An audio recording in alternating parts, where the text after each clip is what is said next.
안녕하세요, 승상팀입니다. 이번 영상에선 이 셀리드하고 제이션 시스템을 볼 거예요. 구독자 상담 종목인데 이 셀리드를 한참 촬영하다가 안 그래도 좀 멈춰서 많이 죄송했습니다. 셀리드를 다시 살펴보고 너무 이제 또 한 번 이제 신청하신 분이 있어서 이 제이션 시스템 이렇게 두 종목을 천천히 한번 살펴볼게요. 이 셀리드가 박스권에 잘 갇혀 있긴 한데 이제 CMO 관련주로 이제 바이넥스가 한번 급등을 보여줘서 이 친구도 어떻게 될 것인지 한번 자세히 보도록 하겠습니다. 영상 시청에 앞서 구독과 좋아요, 알림 설정까지 꼭 부탁드려요. 멤버십 가입하시면 부당 다양한 혜택이 있고요. 업로드와 동시에 시청도 가능합니다. 또 영상 제작에 있어서는 저한테 큰 힘이 되기도 해요. 또한 당부드릴 말씀은 모든 투자에 대한 판단은 본인에게 있고요. 책임도 본인에게 있습니다. 먼저 셀리드를 보면 이 셀리드가 그 이제 방송을 많이 하다 보니까 이렇게 제 박스권을 미리 거놓은 자리가 있어요. 그래서 이 자리를 잘 딛고 돌아나가고 이걸 반복하고 있죠. 이때가 언제냐면 11월 10일 날도 이렇게 놨고, 그리고 12월 18일 12월 28일도 이렇게 같이 현상을 보였고, 지금도 또 이 자리를 위협하고 있습니다. 이 자리를 위협하면 계속 이제 위험해지는데, 사실 이 친구가 이탈을 하지 않고 있기 때문에 아직은 괜찮지만 이 큰 박스권 하단을 이탈하면 안 돼요. 그래서 이렇게 이탈하지 않는 게 무엇보다 중요하고, 요새 시장의 큰 트렌드가 어떻게 올라가냐면, 지금 새해가 시작되면서 자동차주가 가장 크게 이 상승을 하는 이런 자동차 주도주가 되고 있어요. 그래서 자동차주, 자동차 관련주인 블랙박스, 또 자율주행차, 이렇기 때문에 이제 뭐 세종공업, 삼보모터스, 또 KEC, 모바일 어플라이언스, 모토닉 같은 이런 주식들이 거의 급등을 하고 SL 같은 주식들이 다 날아가고 있습니다. 즉 자동차 관련 부분주가 날아가는 반면에 제약주는 큰 폭의 하락을 겪고 있고, 그와 관련된 주식들도 사실 조정권에 와 있어요. 이제 언제까지나 조정하진 않겠죠. 당연히 또 주도주는 바뀝니다. 자동차주에서 제약주로 또 넘어올 수 있는 거죠. 그 주가를 이제 이 추천 섹터, 이 섹터 종목을 살펴보면 더 이제 명확히 알 수가 있는데, 이렇게 5일간의 등락률을 보면 자동차 대표주들이 거의 상위권에 있고, 그리고 이제 하락률의 상위권에는 거의 이렇게 그 코로나 관련주, 즉 이 제약주들이 차지하고 있어요. 그런 만큼 한 5, 6일 동안 계속해서 이렇게 제약주가 큰 조정을 겪고 있는 반면도 있죠. 그에 반해서 이제 그 셀리드도 당연히 이제 조정을 겪고 있는데, 이 주식이라는 게 조정을 거칠 때 중요한 두 가지 요인이 있어요. 첫째, 거래량을 실으면서 조정을 받으면 안 되고, 둘째, 중요한 자리를 이탈을 하면 안 돼요. 셀리드는 아직 중요한 자리 이탈한 적이 없죠. 물론 이런 데서 높이 사신 분들이 좀 걱정이 되긴 하는데, 요렇게 이런 자리들, 즉 잘 지켜주던 자리, 벌써 11월 달부터 12월 달, 그러고 이렇게 두 번이나 지켜줬기 때문에 이 자리를 첫 번째로 이탈하지 않아야 되고, 이 자리를 이탈을 하게 되면 이제 큰 하락으로 이어지기 때문에 경계 상황에 있어야 돼요. 이탈하지 않는 게 무엇보다 중요하고요. 월봉에서 보시면 추세 하락이 확정되는 5개월선을 이탈해 버렸어요. 저번 달이죠. 이 5개월선의 이탈은 굉장히 위험한데, 이 5개월선의 이탈해 버렸기 때문에 지금 추가로 하락이 되고 있는 거예요. 따라서 하락할 때 저번 달의 저가인 39,100원, 이 자리를 깨지 않는 것을 정확히 인지하고 계셔야 돼요. 이 자리를 깨면 10개월선까지 밀리게 되는데, 그 자리는 36,000원대가 돼요. 또 거꾸로 이 그 저가인 그 39,100원에서 200원 이 자리에서 돌아 나간다면 새로운 신규 매수 타이밍이 되기도 하죠. 주봉에서 좀 더 자세히 확인할 필요가 있는데, 이 친구가 첫 번째 호선을 깼을 때가 바로 경계 상황이 돼요. 저도 셀리드는 사실 조금 손실 보고 손절을 치고 나온 종목이에요.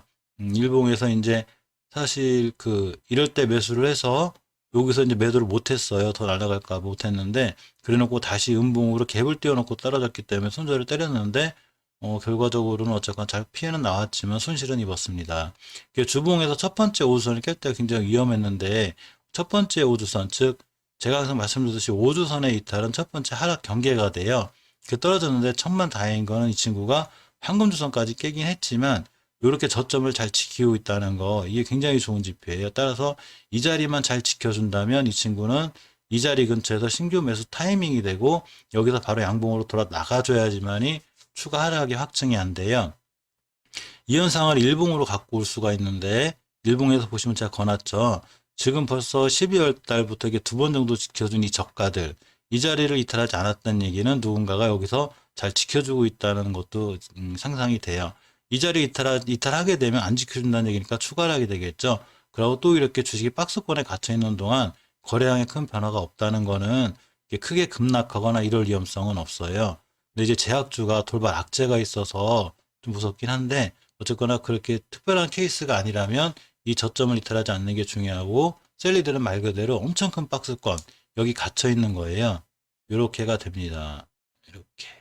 자, 이 자리는 이날 10월 5일 날 대량 거래가 실린 이 자리예요. 누군가가 이 물량을 갖고 싣고 들어왔는데 이 밑으로 깨기 싫어하는 거죠. 즉, 이 자리 오면 매수, 여기서 매도. 이 박스권 매매를 해도 되는 주식이에요. 그렇지만 무조건 이 자리 깨지 않아야 되고요. 이 주식이 살아나기 위해서는 일단 거래량이 붙어야 돼요. 거래량과 거래대금이 붙으면서 황금일선을 회복, 안착해주면 그 다음에 다시 한번 기대해 볼 수 있지만 아직은 하락 중인 경계권이기 때문에 지금 섣불리 매수하거나 이런 타이밍보다는 이 황금일선을 회복을 할 때 이때 매수해 주는 게 가장 좋은 전략 같습니다.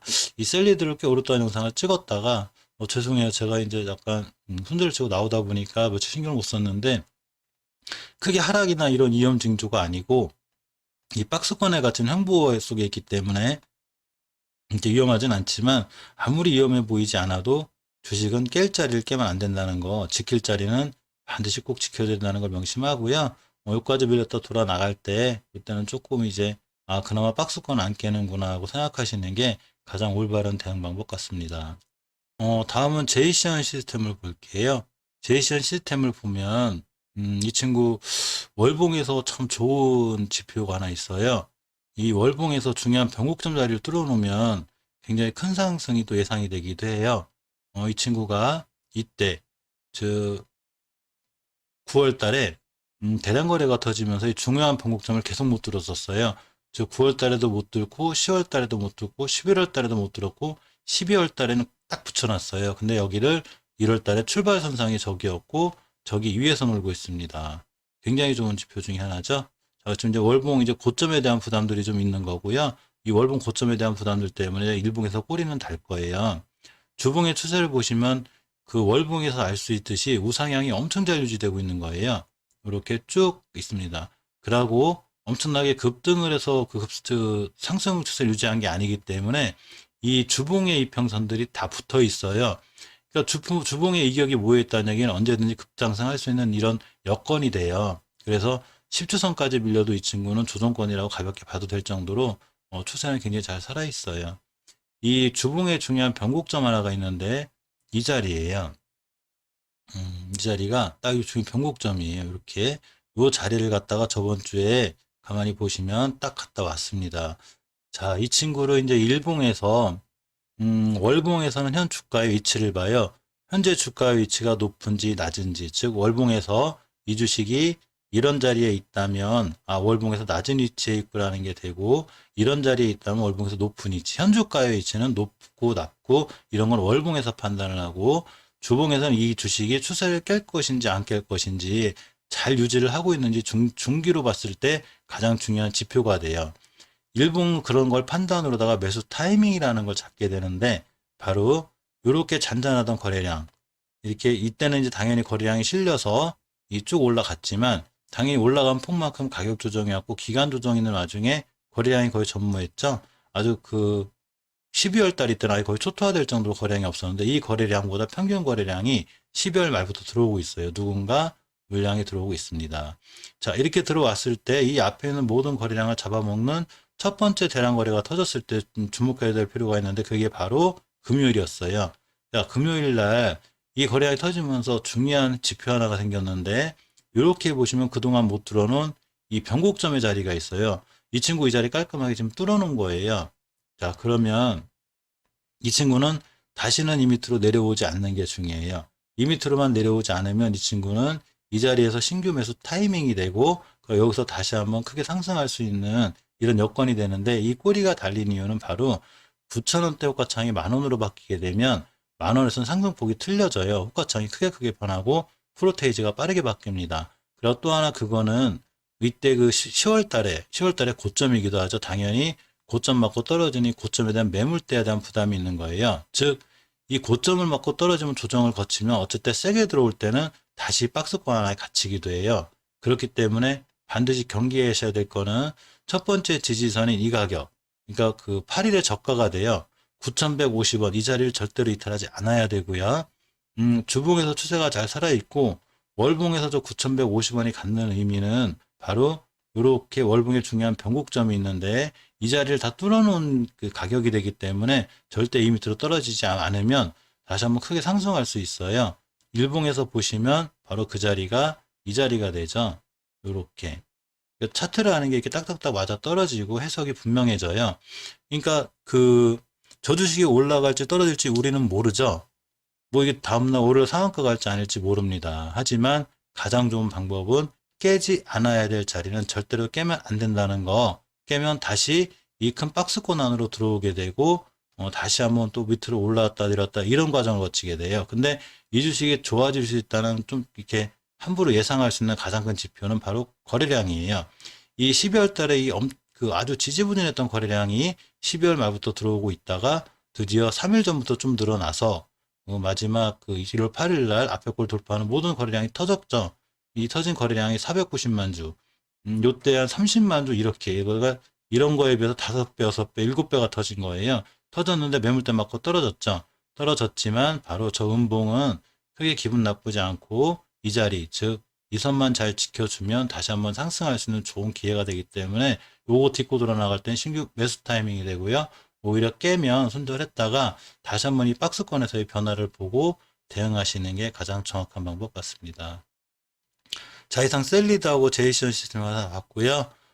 상담하신 종목인 만큼 전부 다 큰 수익으로, 좋은 수익으로 나왔으면 하는 게 제 소망이에요. 개인들이 시장에서 큰 돈을 벌 수 있는 그런 날들만 계속 됐으면 좋겠습니다. 감사합니다.